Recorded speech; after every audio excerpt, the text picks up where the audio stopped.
पति पत्नी के लिए बड़ी सीख है जो छोटी छोटी बातों पर लड़ते हैं और इन झगड़ों को बड़ा बना के अलग होने का डिसीजन लेते हैं।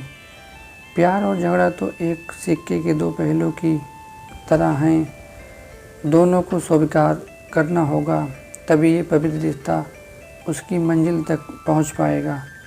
खोज पत्नी ने न जाना क्या किया था कि पत्नी उसे एक के बाद एक कई थप्पड़ जड़ दिए। हमेशा हर सिचुएशन को शांत से हैंडल करने वाली पत्नी भी इस बार इतनी अशांत हो उठी कि उसने अपनी चप्पल ही निकालकर पति की ओर दे फेंकी। चप्पल पति के बालों को छूते हुए निकल गई। ये किस्सा यहीं पर ख़त्म हो सकता था, मगर पति ने इसे अपनी मर्दांगनी का विषय बना लिया और बाद बद से बदतर होती चली गई। रिश्तेदारों ने भी आग में घी का काम किया। किसी ने कहा जो औरत अपने पति को चप्पल से मार सकती है वो ना ही तो वफादार हो सकती है और ना ही पतिव्रता। ऐसी औरत परिवार ही नहीं पूरे समाज पर कलंक की तरह हैं। बीवी के पक्ष वाले ने कहा पीछे रहने वाले थे।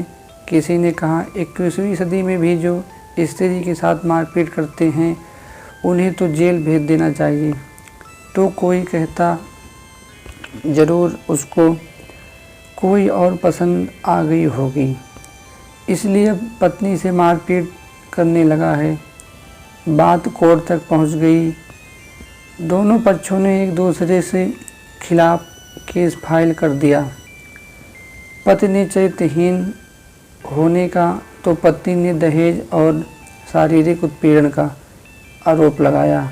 2 वर्षों से अधिक समय के केस चला था। इन 2 वर्षों के दौरान दोनों पति पत्नी अलग अलग रहते थे। आखिरकार वही हुआ जो सब चाहते थे, डाइवोर्स। हर कोई खुश था, दोनों बच्चों के रिश्तेदार, उनके माता पिता और दोनों के वकील। लेकिन 5 साल की सुखद शादी और एक सुंदर बेटी होने के बाद मिले इस डाइवोर्स से पत्नी मुक्त थी और पति शांत। पति पत्नी भी इस सभी से दूर एक दूसरे के सामने मेज पर बैठे। पत्नी ने पति से कहा अब तो खुश होंगे ना, तुम्हारे मन की जो हुई है मुबारक हो। तुम भी तो आज जीत गई हो, मुझसे तलाक हो तुम भी मिल गया है। पत्नी कहा कांग्रेचुलेसन। तलाक को तुम जीत का प्रतीक समझते हो? पत्नी ने पूछा। पति चुप रहा।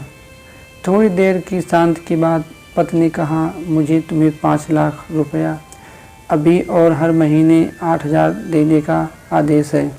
अभी मेरे पास पैसे नहीं हैं, इसलिए हमारा मतलब मेरा जो सिटी में फ्लैट है उसे तुम्हारे नाम कर देता हूँ। पत्नी बोली लेकिन उस फ्लैट की कीमत तो 18 लाख की है। हाँ लेकिन हमारी बेटी तुम्हारे साथ है और आगे जाके उसके खर्चे भी बढ़ेंगे, तुम्हें थोड़ी आसानी होगी। पति ने कहा नहीं नहीं, मुझे सिर्फ 5 लाख ही देना और तुम हर महीने 8,000 तो देने ही वाले हो।